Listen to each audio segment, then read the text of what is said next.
대단원 1단원 단원 마무리 문제입니다.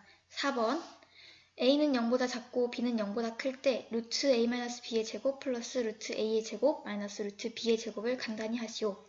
먼저 이렇게 근호와 안에 제곱 표시가 있는 수는 이 근호와 제곱 표시를 없앨 수 있는데, 그러기 위해서는 이 안에 있는 수의 부호를 알아야만 합니다. 그 이유는 루트와 제곱 표시가 지워질 때 지금 이 수 같은 경우에는 안에 있는 수가 양수 형태로 나와야 하기 때문입니다. 따라서 이 앞에 있는 힌트를 이용하여 이 안에 있는 수의 부호를 알아보도록 하겠습니다. 이 부등식을 이용하면 a는 b보다 작음을 알 수 있습니다. 이 우변에 있는 b를 좌변으로 이항해주면 a-b는 0보다 작음을 알 수 있습니다. 따라서 루트 a-b의 제곱은 이렇게 제곱 표시와 근호가 모두 지워지는데, 이 안에 있는 수가 음수이기 때문에 양수 형태로 나와야 하므로 마이너스 a 플러스 b와 같음을 알 수 있습니다. 그리고 두 번째로 루트 a의 제곱, 루트 a의 제곱도 이와 마찬가지로 루트 표시와 제곱 표시가 지워지는데 이 안에 있는 수가 양수 형태로 나와야 하므로 마이너스 a임을 알 수 있습니다. 마지막 마이너스 루트 b 제곱, 이와 같은 경우도 이렇게 근호와 제곱 표시가 지워지는데 b 자체는 양수이므로 그냥 놔도 무리가 없습니다. 그런데 이 앞에 음수임을 뜻하는 마이너스 부가 있으므로 이는 마이너스 b이니까 주의하셔야 합니다. 따라서 이를 모두 계산해주면 마이너스 a 플러스 b, 그리고 다시 마이너스 a 마이너스 b, 즉 마이너스 2a임을 알 수 있습니다. 이어서 5번 문제입니다. 다음 부등식을 만족시키는 모든 자연수 x의 값의 합을 구하시오. 이처럼 제곱근의 대서 비교를 하는 경우 이 모든 수의 형태를 똑같이 만들어줘야 합니다. 따라서 이 앞에 있는 3과 뒤에 있는 4를 모두 근호 안으로 집어넣어 근호 안의 수끼리 비교하는 방법을 이용해야 합니다.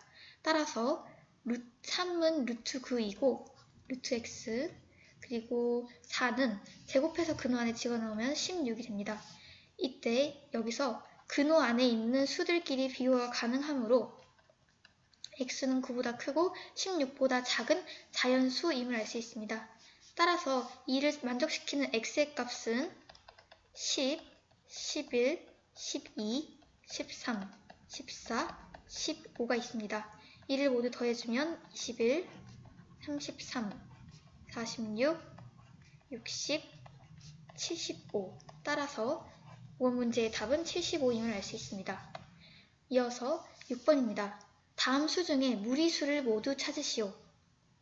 먼저 루트 1.26 같은 경우는 루트 10분의 16임을 알 수 있습니다. 이는 이와 같이 나타낼 수 있습니다. 그런데 이 안에 있는 16이 4의 제곱이므로 루트 10분의 4임을 알 수 있습니다. 그런데 이 분모에 있는 루트 10을 없앨 수가 없으므로 이는 항상 무리수입니다. 따라서 루트 1.6은 무리수입니다. 그리고 이어서 두 번째, 루트 12분의 3. 이 근호 안에 있는 수를 약분해주면 루트 4분의 1임을 알 수 있습니다. 그런데 이 수는 제곱해서 4분의 1이 되는 양수를 의미하는 것이므로 곧 2분의 1임을 알 수 있습니다. 따라서 이는 무리수가 아닌 유리수입니다. 마지막 세 번째, 루트 2-1은 먼저 루트 2 자체가 무리수이므로 여기서 1 뺀 값도 여전히 무리수이기 때문에 무리수가 맞습니다.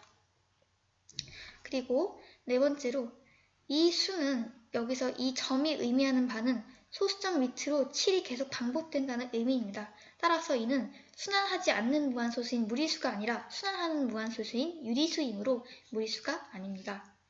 그리고 다섯 번째, 마이너스 루트 9 플러스 5. 이는 근호 표시가 있기 때문에 자칫 무리수라고 오해하기 쉬운데 루트 9는 제곱해서 9가 되는 양수, 즉 3과 다름이 없으므로 저 위에 있는 값은 마이너스 3 플러스 5, 즉 2이므로 이는 유리수임을 알 수 있습니다. 따라서 무리수가 아닙니다. 마지막으로 마이너스 1.414는 그 자체로 유한소수이기 때문에 유리수임을 알 수 있습니다. 따라서 무리수는 루트 1.6과 루트 2-1임을 알 수 있습니다.